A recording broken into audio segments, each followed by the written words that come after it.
Conscious mind और subconscious mind क्या होता है, कैसे यह सबकॉन्शियस माइंड हमारी सभी क्रियाओं को नियंत्रित करता है, आइए इस वीडियो में विस्तार से समझते हैं। दोस्तों, हमारे मन की दो अवस्थाएं होती हैं। पहली चेतन मन की अवस्था और दूसरी अवचेतन मन की अवस्था।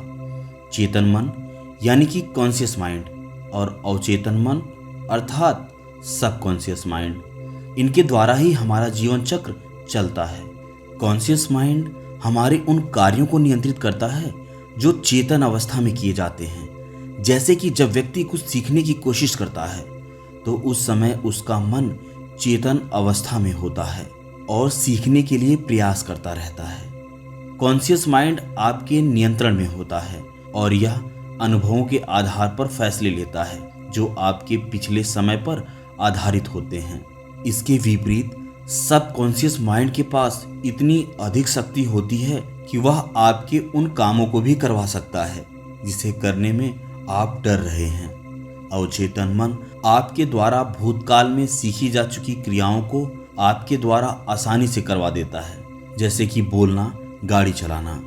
साथ ही यह आपके मन को भी नियंत्रित करता है जो आपके ही विचार होते हैं।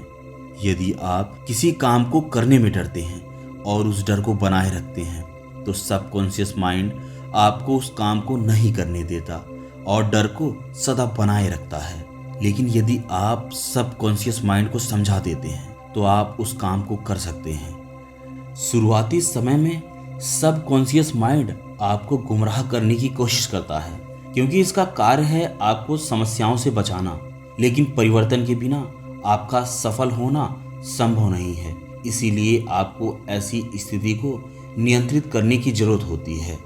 अवचेतन मन हमें उस स्थिति में डाल देता है जहां हम किसी भी काम को छोड़कर भाग भी सकते हैं। लेकिन यदि आपका सबकॉन्शियस माइंड सकारात्मक है, पॉजिटिव है, तो आप ऐसा नहीं करेंगे। सबकॉन्शियस माइंड से आप सब कुछ पा सकते हैं जिसकी आप चाह रखते हैं। वैसे तो अवचेतन मन आपके शरीर के सभी कार्यों को नियंत्रित करता है, परंतु इसे साधारण तौर पर समझ पाना थोड़ा कठिन है।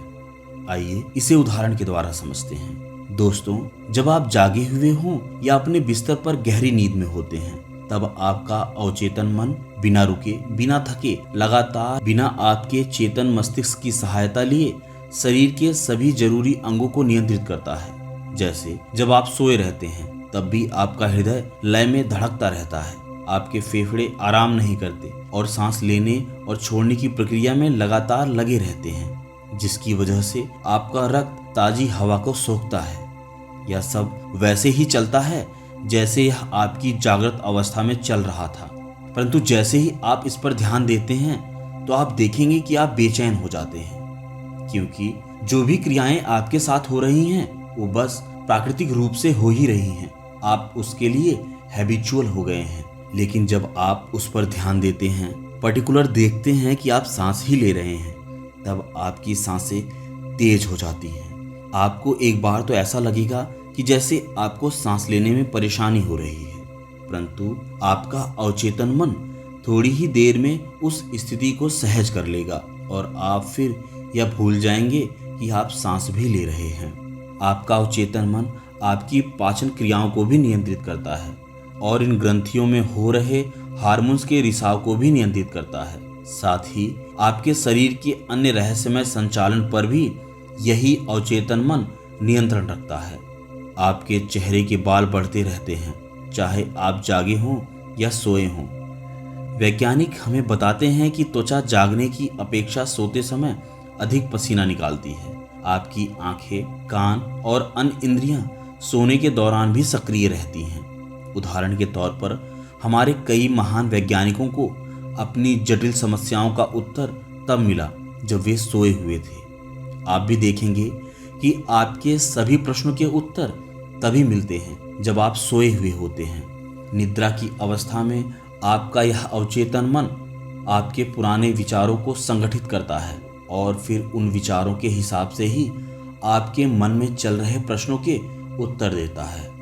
आप देखेंगे कि आप जागते हुए जिन प्रश्नों में बहुत उलझे हुए थे, सोने के बाद जब आप विश्राम की अवस्था में होते हैं, आप उस प्रश्न पर विचार विमर्श कर रहे होते हैं। तब आपका यह सबकॉन्शियस माइंड आपको बड़ी आसानी से ही उसका उत्तर दे देता है।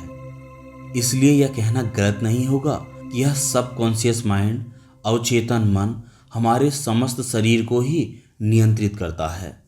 लेकिन एक चीज आपके साथ भी कभी ना कभी जरूर हुई होगी।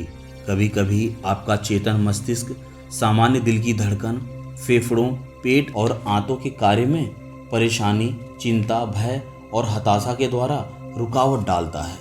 विचारों की ऐसी स्थिति आपके अवचेतन मस्तिष्क के सामंजस्यपूर्ण कार्य में बाधा डालती है।